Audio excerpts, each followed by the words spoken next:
Now, William sent around a quarter of his men, 12,000 men under Maynard Schomberg, who was the son of the old Duke of Schomberg, from the camp at Tullyouln at about 4 a.m. on the 1st of July 1690. On an early morning flank march around the left flank of the Jacobite army towards Slane. Now, James, thinking that this was William's main thrust, he sent a good portion of his army, about 16,000 men, including his French troops, to stop them. What neither side realised was that at Rough Grange there was a swampy ravine which effectively kept both sides out of the battle. Now, Sir Niall O'Neill, the Jacobite commander, he was able to withhold the Williamites for about half an hour until he was killed. That's him on the left, and Maynard Schomberg on the right. That's a Dutch infantry soldier. And you can pause the video there and read that if you want. So they were effectively out of the battle. And of course that was at 9 o'clock at the morning that engagement started. At a little before 9 a.m, just as the early morning mist began to dissipate in the valley floor, the signal was given for the Williamite artillery deployed on the ridge below Tullyouln to open fire. Consisting of 3 batteries of field guns and 1 of mortars, they initially opened fire both on the Jacobite positions around Oldbridge and the artillery park on the hill of Donore, where James's headquarters was. When James ordered his artillery back out of range and therefore to all intents and purposes basically out of the battle, they began to concentrate their fire upon Clanrickard's regiment, which the previous day had entrenched itself in and around Oldbridge.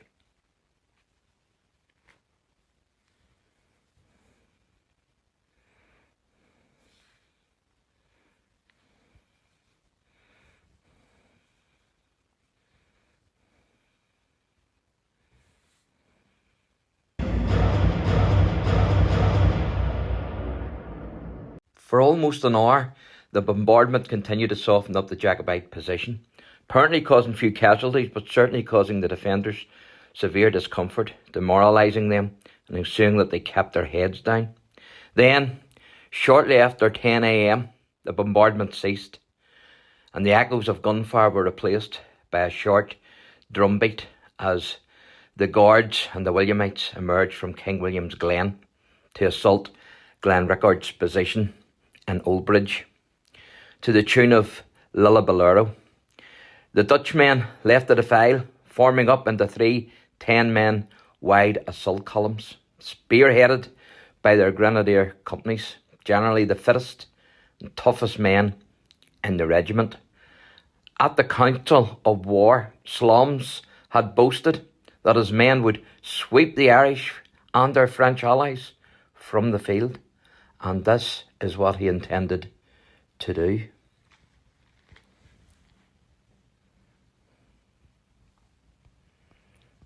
Once they got a spearhead then on the far side of the bank, they attacked Oldbridge village, slowly but surely driving the Jacobites out of the village.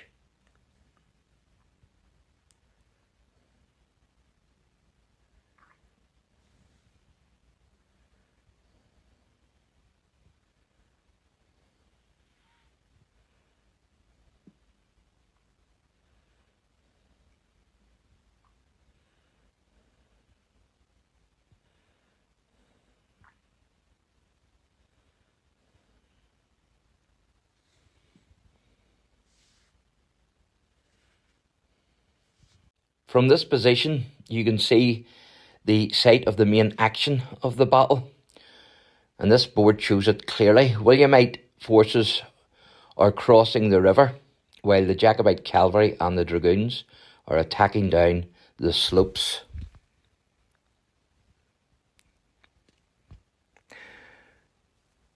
So this says King William and his cavalry moving east to cross the river. That's number 1.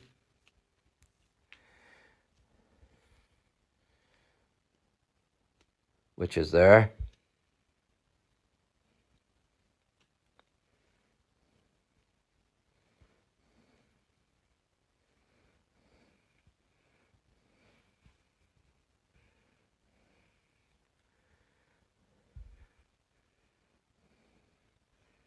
And then number 2, Jacobite cavalry attacked down the slopes towards the river. So that's number 2, which is there.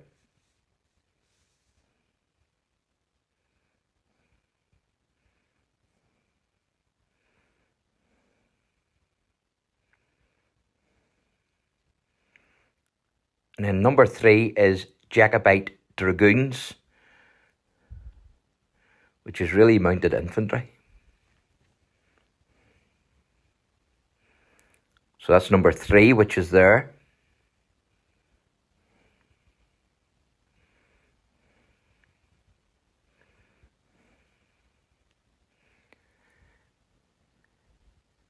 And then number 4 is Oldbridge village, which is there where the houses are.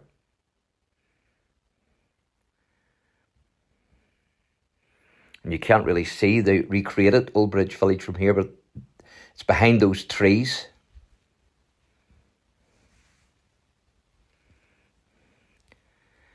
And then number 5 is the Williamite camp,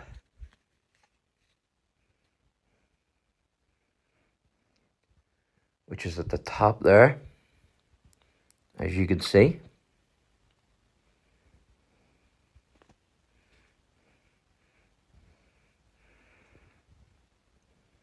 And then number 6 is the Williamite artillery, which of course was at Tullyallen. Number 6. And there's an old church still up there today, but if you see that spire, that church there in the distance, that's the chapel, and that's Tullyallen. They were just at the bottom of that ridge there, the artillery. I've done a video up there. Number 7 is the River Boyne.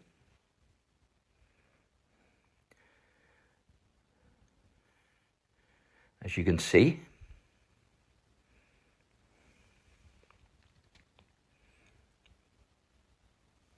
Which is just beyond the tree there, that line of trees.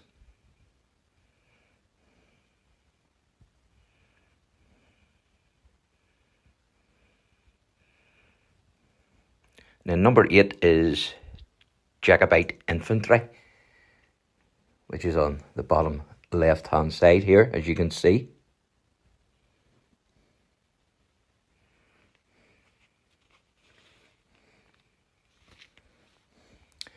So this is a great board, isn't it? Absolutely fantastic. And especially where it is, because it gives you a good view. Absolutely fantastic. You can see the infantry there.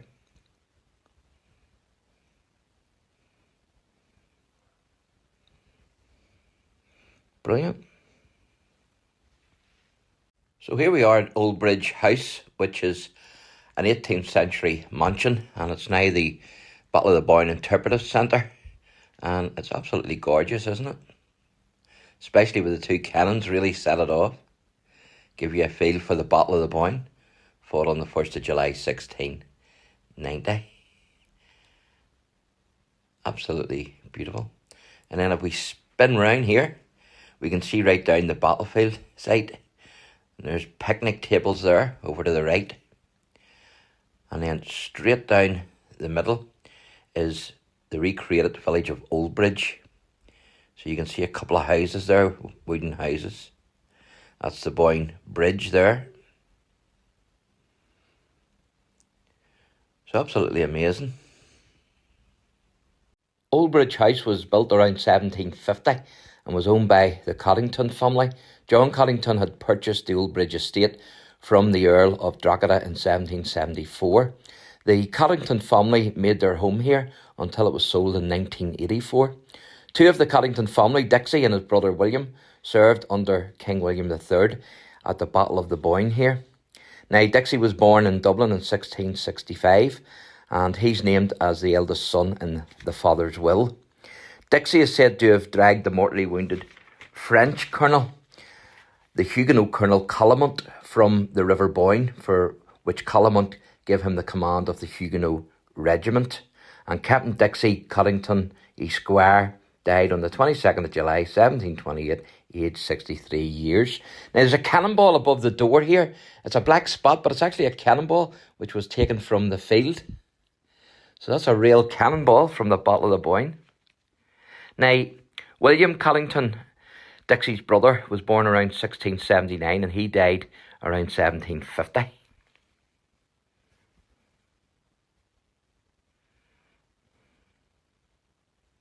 So there you go. So I found out a wee bit more information about this gatehouse or this gate lodge. It's not from 1690, even though there's a plaque that says that. That's obviously referring to the Battle of the Boyne. But the house is somewhere from the late Victorian period, somewhere between 1880 and 1901. Now, the gate pillars, which I will show you shortly, they date to around 1832, whenever Frederick Darley was employed by Nicholas Coddington to enlarge the house. And the pillars actually used to be just in front of the gate lodge, but they're not now. They've been moved, obviously.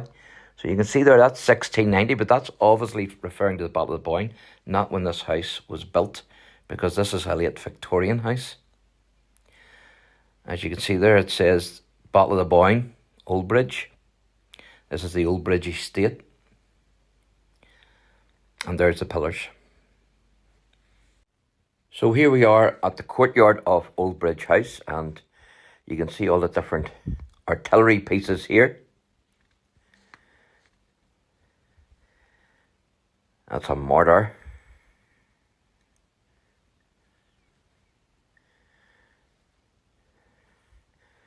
And then the cannon.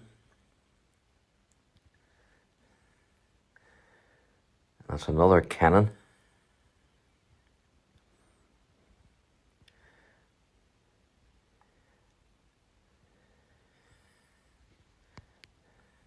So you can pause the video there and have a read of that information if you so wish.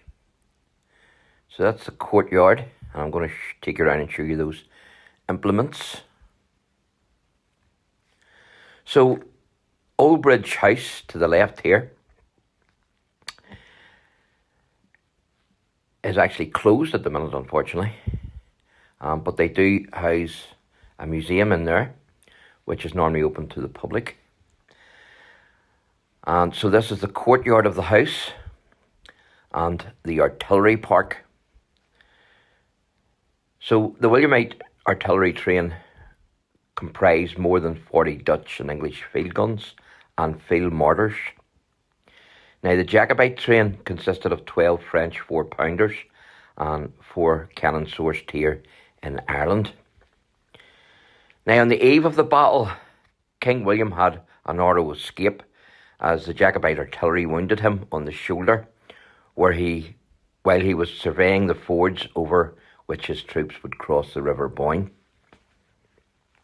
Now, during the battle, the Williamite cannon bombarded the Jacobite soldiers, both at Oldbridge village and as they moved upstream, but also at James's artillery park and headquarters at the Hill of Donore, where Donore Church stands, or at least there's still part of it left.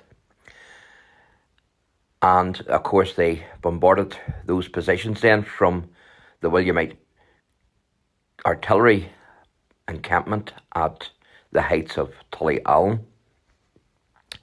Now, the 10 Jacobite cannon at Oldbridge were therefore withdrawn to safety by King James, virtually taking them out of the battle, although they were able to check the Williamite pursuit at the Leek, and they only lost one of those guns.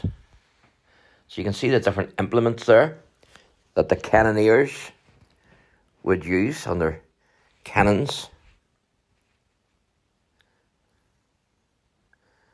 I think that implement there is possibly, there was a, not sure what that is, but that there, that put that in a bucket of water and made it wet to extinguish any flames that were left, I think, in the barrel. Don't quote me on that, but I think that's what that was for. There's another cannon. So this is brilliant, isn't it? To have all these field pieces. And of course, as I said earlier, there's a cannonball that was found on the battlefield, which is now up above the door of the house, of the mansion there.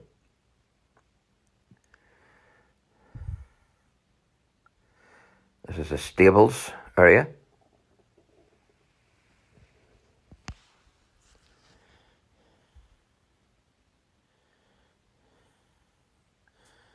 All the equipment. So there you go, folks. Thanks for watching, and God bless.